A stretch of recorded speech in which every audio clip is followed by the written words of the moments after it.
ದಕ್ಷಿಣ ಕನ್ನಡ ಜಿಲ್ಲೆಯಲ್ಲಿ ಈ ತರ ಒಂದು ಇಫ್ತಾರ್ ಕೂಟ ಯಾರು ಏರ್ಪಡಿಸಲಿಕ್ಕಿಲ್ಲ. ಅದೆಲ್ಲ ಅದು ಇಷ್ಟು ಅಚ್ಚುಕಟ್ಟಾಗಿ ಇಷ್ಟು ಜನರಿಗೆ ಒಂದೇ ಟೈಮಲ್ಲಿ ಒಂದೇ ವಕ್ತಲ್ಲಿ ಸಿಗುವುದಂದ್ರೆ ಬಾರಿ ಒಂದು ಆಶ್ಚರ್ಯವೇ ಆಗ್ತದೆ. ಅಂದ್ರೆ ಈ ಡಾಕ್ಟರ್ ಮೋಹನ್ ವೈದ್ಯರಲ್ಲ ಬಾರಿ ಒಳ್ಳೆ ಪರ್ಫೆಕ್ಟ್. ದೇವರ ಅವರಿಗೆ ಆಯುಷ್ಯವನ್ನು 100 ವರ್ಷ 110 ವರ್ಷ ಆಯುಷ್ಯವನ್ನು ಕೊಡಲಿ ಎಂದು ನಾವು ದೇವರಲ್ಲಿ ಪ್ರಾರ್ಥಿಸ್ತಾ ಇರ್ತೇನೆ. ನಾವು ಜನಾಂಗಕ್ಕೆ ಸಂಘರ್ಷ ಬರುವ ಹಾಗೆ, ಅಂತರ ಬರುವ ಹಾಗೆ, ಕಂದಕ ಬರುವ ಹಾಗೆ ಮಾಡಬಾರ್ದು. ಒಂದು ಮನಸ್ಸನ್ನು ಕಟ್ಟುವ, ಎಲ್ಲ ಜನಾಂಗವನ್ನು ಒಟ್ಟು ಸೇರಿಸುವ ಕೆಲಸ ನಾವು ಮಾಡಬೇಕಾದ್ದು ನಮ್ಮ ಕರ್ತವ್ಯ. ಆಳ್ವರ ಮೇಲಿನ ಪ್ರೀತಿ, ಅವರಿಟ್ಟಿರುವ ಎಲ್ಲರೊಂದಿಗೆ ಬಾಂಧವ್ಯ, ಮಾನವೀಯತೆ, ಇದು ಇಲ್ಲಿ ಎತ್ತಿ ತೋರಿಸುವಂತಹ ಒಂದು ಕಾರ್ಯಕ್ರಮ ಅಂತ ಹೇಳಿದ್ರೆ ಖಂಡಿತ ತಪ್ಪಾಗ್ಲಿಕ್ಕಿಲ್ಲ.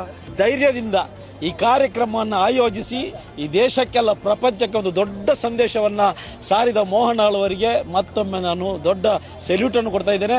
ವೀಕ್ಷಕರೇ, 22ನೇ ವರ್ಷದ ಆಳ್ವಾಸ್ ಇಫ್ತಾರ್ ಕೂಟಕ್ಕೆ ನಾನಿವತ್ತು ಬಂದಿದ್ದೇನೆ. ಈ ಒಂದು ಇಫ್ತಾರ್ ಕೂಟದ ರೂವಾರಿ ಆಗಿರುವಂತಹ doctor M Mohan Alvas sir ನಮ್ಮ ಜೊತೆಗಿದ್ದಾರೆ.